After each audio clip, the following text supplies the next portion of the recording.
ಅನೇಕ ವಿಷಯಗಳನ್ನ ನಮ್ಮ ಭಾಗದಿಂದ ಅನೇಕ ವಿಷಯಗಳನ್ನ ನಾವು ಚರ್ಚೆ ಮಾಡ್ತೀವಿ. ತಮ್ಮ ಮುಖಾಂತರ ನಾನು ಸರ್ಕಾರಕ್ಕೆ ಆಗ್ರಹ ಪಡಿಸ್ತೀನಿ, ಮನವಿ ಮಾಡಲ್ಲ ಅಧ್ಯಕ್ಷರೇ. ಇಲ್ಲಿ ಯಾವ್ಯಾವ ಚರ್ಚೆಗಳಾಗಿದೆ, ಎಷ್ಟು ಇಂಪ್ಲಿಮೆಂಟೇಷನ್ ಆಗಿದೆ?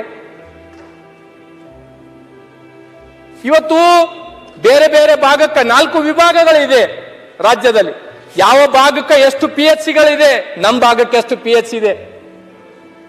ಆ ಭಾಗಕ್ಕೆ ಎಷ್ಟು ಶಾಲೆಗಳಿದೆ, ನಮ್ಮ ಭಾಗಕ್ಕೆ ಎಷ್ಟು ಶಾಲೆ ಇದೆ. ಇದನ್ನ ಒಂದು ಸಲ ಚರ್ಚೆ ಆಗ್ಬೇಕು ಅಧ್ಯಕ್ಷರೇ. ಇದಕ್ಕೆ ದಯಮಾಡಿ ನಾನು ಮನವಿ ಮಾಡ್ತಕ್ಕಂಥದ್ದು ಇಷ್ಟೇ. ಕಲ್ಯಾಣ ಕರ್ನಾಟಕದ ಬಗ್ಗೆ ಬಹಳ ಜನ ಮಾತಾಡಿದ್ರು ಅಧ್ಯಕ್ಷರೇ. ನಾನು ಒಂದನ್ನೇ ಹೇಳ್ತಕ್ಕಂಥದ್ದು, ಕಲ್ಯಾಣ ಕರ್ನಾಟಕದಲ್ಲಿ ಬೇರೆ ಬೇರೆ ಜಿಲ್ಲೆಗಳು, ಕೊಪ್ಪಳ ಏರ್ಪೋರ್ಟ್ ಇರ್ಬೋದು, ಬೀದರ್ ಏರ್ಪೋರ್ಟ್ಗೆ ಈ ತರದ ಅನೇಕ ಅನುದಾನಗಳನ್ನ ಅಕಾಮಿಡೇಷನ್ ಮಾಡಿ ಕೊಟ್ಟಿದ್ದಾರೆ.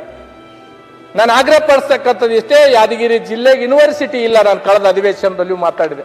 ಕಲ್ಯಾಣ ಕರ್ನಾಟಕದಿಂದ 40-50 ಕೋಟಿ ರೂಪಾಯಿ ಕೊಡ್ತಾರ ಇಲ್ಲ ಗೊತ್ತಿಲ್ಲ, ಕೊಟ್ರೆ ಒಂದಿಷ್ಟು ಯಾದಗಿರಿ ಜಿಲ್ಲೆಗೆ ಒಂದು ಯೂನಿವರ್ಸಿಟಿ ಮಾಡಕ್ಕೆ ಸಾಧ್ಯ ಆಗುತ್ತೆ. ಯಾಕಂದ್ರೆ ನಮ್ಮ ಜಿಲ್ಲೆಯಲ್ಲಿ ಯೂನಿವರ್ಸಿಟಿ ಇಲ್ಲ. ಶಿಕ್ಷಣದ ಗುಣಮಟ್ಟ ಪ್ರತಿ ಸಲ ಹೇಳ್ತಿರ್ತೀವಿ, ನಾವು ಲಾಸ್ಟ್ ಅಲ್ಲಿ ಇರ್ತೀವಿ. ಆರೋಗ್ಯ ಗುಣಮಟ್ಟದಲ್ಲಿ ಲಾಸ್ಟ್ ಅಲ್ಲಿ ಇರ್ತೀವಿ. ಆ ಕಾರಣಕ್ಕ ನಾನು ಹೇಳಿರ್ತಕ್ಕಂಥದ್ದು ಅಧ್ಯಕ್ಷರೇ, ಒಂದನ್ನ ನಾನು ಹೇಳ್ತಕ್ಕಂಥದ್ದು ಅಧ್ಯಕ್ಷರೇ, ಚರ್ಚೆಗಳು ಏನೇ ಆದ್ರೂ ಸಹ ಬಹಳ ಜನ ಕುಡಿಯ ನೀರು ಹೇಳಿದ್ರು, ಬೇರೆ ಬೇರೆ ರೀತಿಯಲ್ಲಿ ಕೈಗಳಿಗೆ ಕೆಲಸ ಇಲ್ಲ ಅಂತ ತಿಳ್ಕೊಂಡು ಹೇಳಿರ್ತಕ್ಕಂಥದ್ದು ಇದೆ.